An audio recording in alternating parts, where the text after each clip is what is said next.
In eastern Congo this month, a rebel leader declared his intention to march west on the capital. It's not a new threat. We've heard it now 3 times in the past 10 years. One man even made good on it. Between 1998 and 2004, this almost cyclical movement, both ways across the Rwandan border and sometimes west towards the capital, cost the lives of an estimated 4 million people. It continues to impoverish the country. Congo is roughly the size of Western Europe.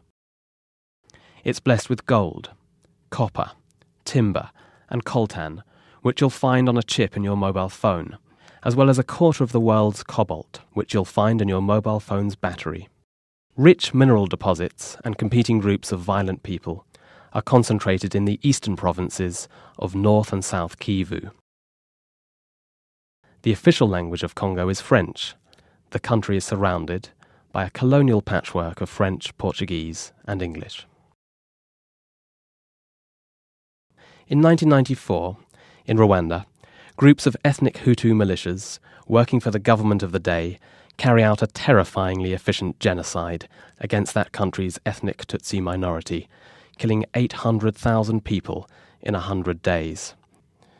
After the genocide, Hutus, now fearing for their own safety, stream west across the border into Congo, which for 30 years had been ruled by the West's favourite African dictator, Mobutu, who had named the country Zaire.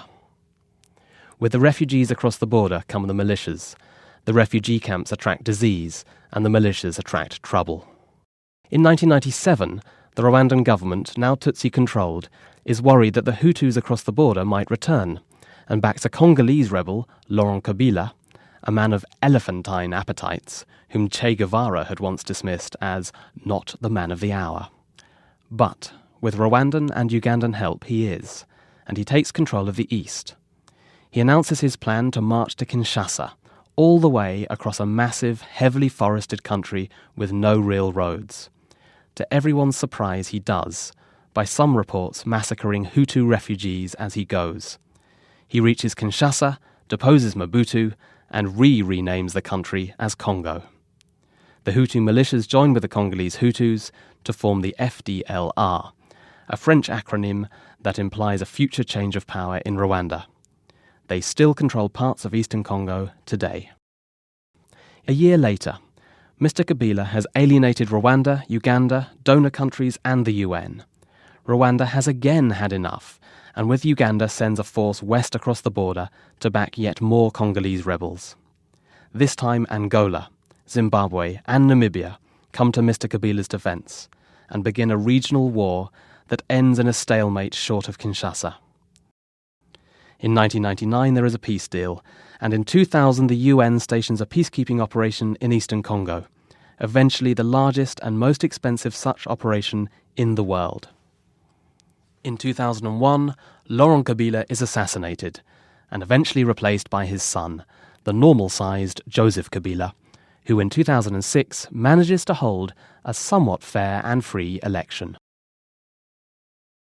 Now, Laurent Nkunda, a farmer and former psychology student at the head of a mainly Tutsi rebel army, is advancing on targets in the eastern Congo, with a tacit support, again, of the Rwandan government. The consequences of the almost 15-year-old Rwandan genocide continue to lay waste to North and South Kivu. In the past 2 years, 850,000 people have left their homes in eastern Congo. Rwanda's stated goal is to repatriate the good Hutus and bring the bad ones to justice, but it doesn't seem to actually want either of them back ever again. And Joseph Kabila in Kinshasa is unable to produce an army that would force them to leave. And Congo, after a decade of war and cursed by ideology, is now at the bottom of global measures of both health and wealth, behind even its neighbour to the east that keeps helping cause all the trouble.